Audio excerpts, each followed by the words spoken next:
그러니까 쉽게 말하는 이겁니다. 어떤 목표를 정했고 그 목표를 이루기 위해서 성취하기 위해서 내 시간과 에너지를 갈아 넣지 않습니까? 네. 근데 그거를 결국 해내는 사람은 내향적인 사람이다. 내향적인 사람이다. 고로 그것이 진짜 열정이다.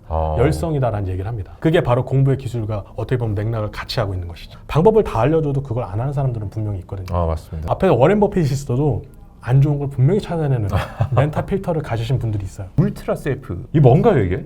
울트라 셀프라는 것 자체는 그러니까 셀프라는 게 나 자신이고 자 그리고 이서스라는 또 나 자신을 이루는 그런 여러 요소들을 담고 있는데 그 셀프를 중심으로 한 많은 것들이 있죠. 산업도 시작하면은 뭐 셀프 헬프라고 해서 자기 개발, 네. 셀프 디벨롭먼트 이런 것들이 있는데 사실 많은 사람들이 자기 자신을 볼 때 되게 물건처럼 물질론, 그러니까 유물론에 빠져서 세상과 나 자신을 이해하는 경향이 많은 것 같아요. 쉽게 얘기해서 나 자신을 하나의 기계처럼 스펙화시키는 거죠. 네. 그래서 자기가 빠진 자기 개발을 많이 하고 있는 것이 지금 현재 한국 사회 문제 중에 하나라고 생각을 했어요. 야, 네. 그러면 우리가 그 다음으로 나가야 될 것은 뭐냐? 결국은 사람들이 돈을 벌고 나서도 공허함에 빠질 것이고 네. 그러면은 결국 나 자신을 찾고자 하는 어떤 힐링의 과정을 겪을 수밖에 없을 것이다.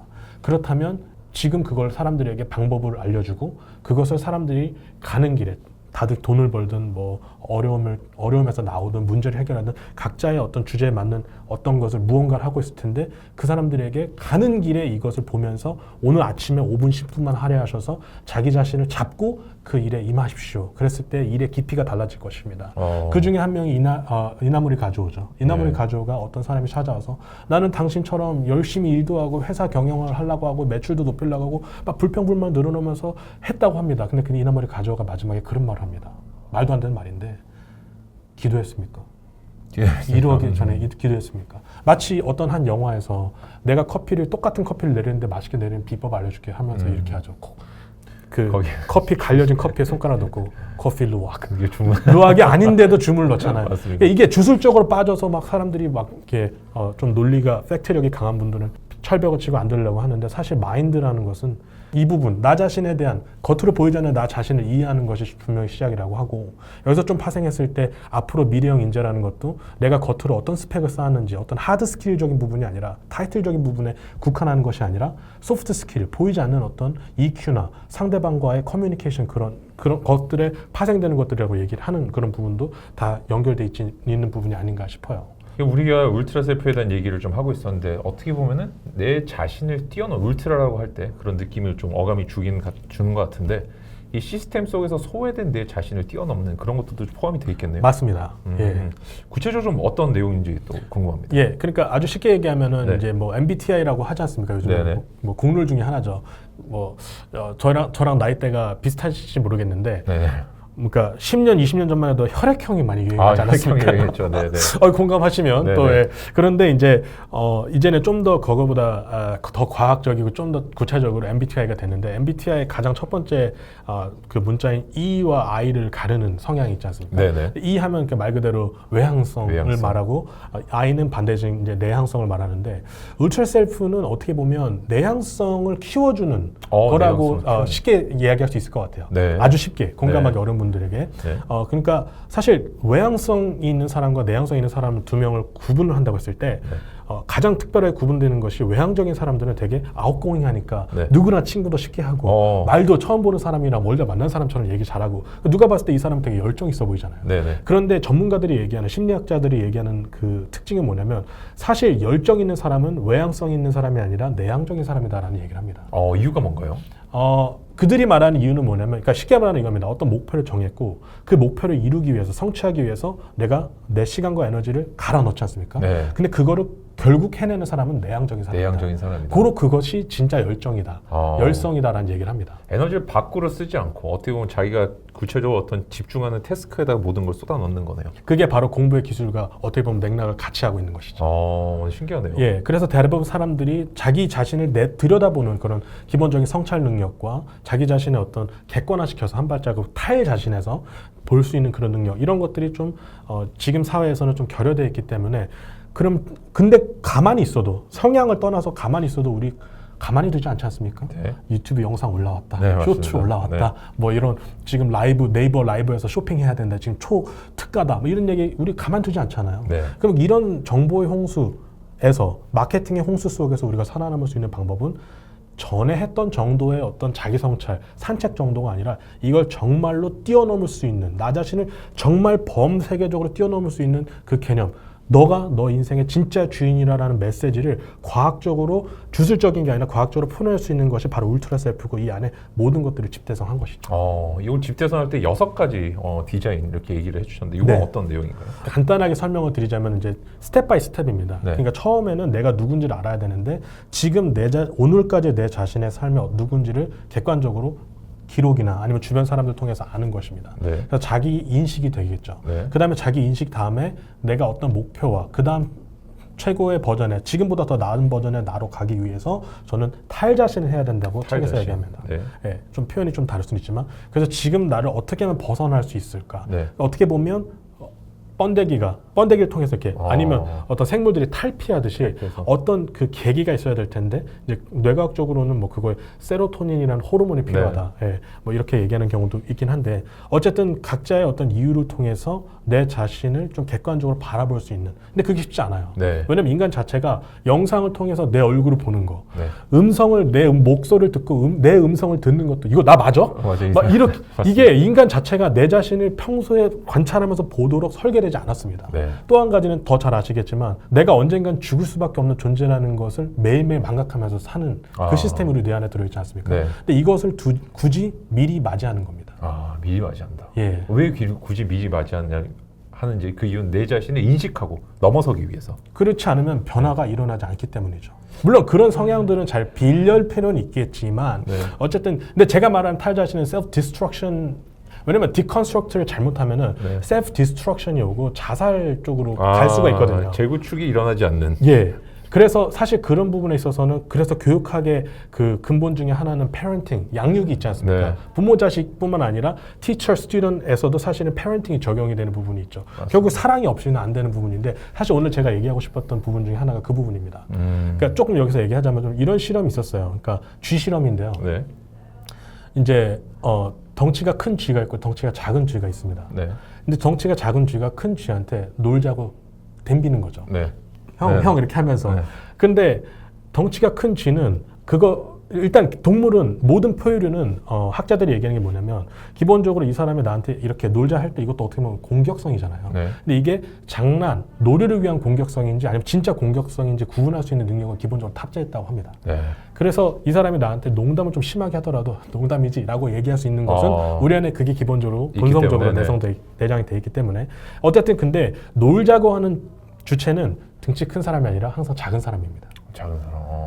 그러니까 지식이 부족한 사람, 네. 실력이 없는 사람, 네. 사회적으로 아직 타이틀이 없는 사람, 이런 네. 사람들은 항상 개길 수밖에 없는 거죠. 그죠? 그런데 만약에 이제 놀자고 했을 때, 놀이가 성립이 됐을 때, 큰 사람 계속 까불었을 때, 큰 사람이, 등치 큰 사람이 알았어 놀아줄게라고 했는데, 이 등치 큰 사람이랑 작은 쥐가 서로 놀 때 40%가 기점이라고 하더라고요. 네. 등치 큰 애가 어떤 놀이를 하더라도 10번 했을 때 4번 정도를 등치 큰 애가 이겨버리면, 네. 늘 이길 수 있잖아요. 등치 이길 큰 수 애는. 있죠, 예. 하지만 10번 중에 4번을 이기면 등치 작은 쥐는 더 이상 논다고 신청을 안 합니다. 그렇겠죠. 학습이 될 것 같아요, 그 내용이. 그렇죠. 네. 그러면 거기에 무기력이 되고 우울증이 되고. 그러니까 결국은 나 자신을 내가 그렇게 케어를 해야 되는데, 이게 여기서 두 가지 측면이 있는데, 내 자신에 적용해 보면 지금의 나보다 더 나은, 덩치도 커지고 지식도 더 많아지고 실력도 높아지고 지금보다 재산 능력도, 세상을 이해하는 능력도 더 많아진 그 내가 덩치 큰 쥐라면, 그 미래의 나에게 내가 지금 도전을 해야 되는 상황입니다. 미래 나에게 도전한다. 네. 네. 그러니까 근데 대신에 이 미래의 나는 현실에 일어나지 않았지만 누구나 다 구상할 수 있는 것이거든요. 네. 근데 이 미래의 나한테 10번 중에 4번을 계속해서 어차피 너는 안 돼라고 미래의 나의 입장에서 나를 지금 죽인다면, 생각으로든 행동으로든, 그렇다면 미래의 나는 절대로 내 안에서 일어나지 않는다는 것입니다. 근데 울트라 셀프에서도 내가 나를 다시 한번 탈 자신을 하려면은, 근데 탈하고 난 다음 다시 뭔가 돌아가거나 새로 구축을 해야 될 건데, 이런 네. 힘은 어디서 생기는 거예요? 그래서 제가 방금 첫 번째 이 큰 쥐와 작은 쥐의 어떤 놀이 과정을 내 자신한테 적용하는 첫 번째 말씀드렸는데, 네. 이 질문에 대한 답은 두 번째 측면이 있습니다. 네. 바로 사회적인 측면인데요. 네. 이 나를 떠나서 지금 옆에 큰 쥐가 있고 작은 쥐가 이렇게 있다고 한다면, 네. 작은 쥐가 이제 큰 쥐한테 형 놀아줘, 뭐 나 좀 이렇게 해줘, 나 좀 도와줘, 이렇게 까불 거 아닙니까? 네. 나랑 좀 대화 좀 해줘. 네. 일과 어떤 비즈니스 명목이지만 나랑 좀 말 좀 섞어줘. 이런 식으로 뭔가를 제스처를 보내게 될 텐데, 그때 이쪽 나보다 더 나은 큰 쥐, 우리 주변의 형들일 수도 있고 사회적으로 더 성공하신 분들도 있고 그런 분들이 10번 중에 4번을 계속 짓밟아 버린다면 네. 그랬다면 사회적으로도 어렵다는 거죠. 어렵다. 그래서 롤모델과 멘토를 찾는 것의 중요성이 여기 있는 겁니다. 롤모델과 멘토. 그런데 우리가 사회적으로 난 너 같은 애 필요 없어. 네. 내가 널 언제 봤다고 혈연 지연에 빠진다던가 네. 또 어떤 여러 이유를 대가면서 10번 중에 4번 정도를 일부러 이겨버린다면 네. 눌러버린다면 이 사람은 사회적으로 성장할 수 있는 그런 통로가 차단되는 것이죠. 제가 사실 이거는 조금 결이 다를 수는 있겠습니다만 제가 강의를 듣는 학생들 중에 너무너무 뛰어난 선생님 강의 듣는 거는 좀 피하라고 가끔 조언해요. 특히 멘탈이 안 좋으신 분들. 왜 그러냐면은 수업 들을 때 약간 이렇게 하거든요. 이 선생님이 큰 쥐예요, 큰 쥐. 내가 이 사람만큼 할 수 있을까? 알 수 있을까를 사실 배우면서 자꾸 느끼는 거예요. 야, 이 사람 너무 잘하는데? 이 사람 정도 돼야 합격하나 보다. 시험이 되나 보다. 점수 잘 나보다. 그렇진 않거든요. 근데 자꾸 이렇게 부딪히고 깨지고 이러다 보면은 어느 순간 어떻게 되냐면은 이 수업을 듣고 있는데 강의를 근데 참여를 안 해요. 그냥 이게 인만 한 거예요. 풋은 안 하고 흘러가는 거죠. 그 내용이 자꾸.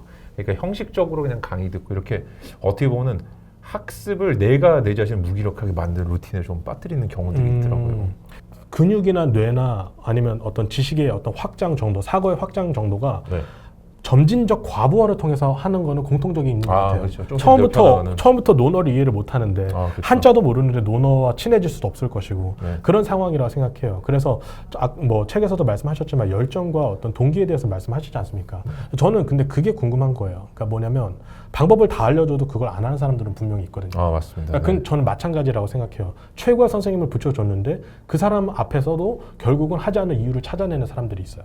그거는 이제 변호사님이나 또 그 멘토, 코치의 입장에서는 그러면 네가 너무 높은 사람을 찾아서 그럴 거야라고 코칭을 해줄 수 있지만 네. 저는 그 같은 상황이라면 일단 마인드를 먼저 케어해 줄 것 같아요. 마인드. 예, 왜냐하면 그 사람은 그 사람만이 가지고 있는 고유의 어떤 정서적인 문제점들이 있거든요. 네. 그게 대표적인 인지 오류 중에 하나인데 어느 상황에 가져다 줘도 네. 어느 상황에 가져다 줘도 앞에 워렌 버핏이 있어도 안 좋은 걸 분명히 찾아내는 멘탈 필터를 가지신 분들이 있어요. 네. 그런 분들에게는 사실은 좀 더 작은 쥐, 만만하게 덤빌 만한 쥐 이것도 좋지만 점진적 과부하도 어떻게 보면 방법론적인 측면에서는 좋은 코칭 스텝이 될 수 그 단계가 될 수 있지만 기본적으로 마인드를 좀 바꿀 필요도 있다라는 생각도 동시에 갖고 있습니다. 그런 컨퍼메이션 바이어스 가지신 분들이 있어요. 그렇죠. 자기 예언적인 증거만 찾는 분들.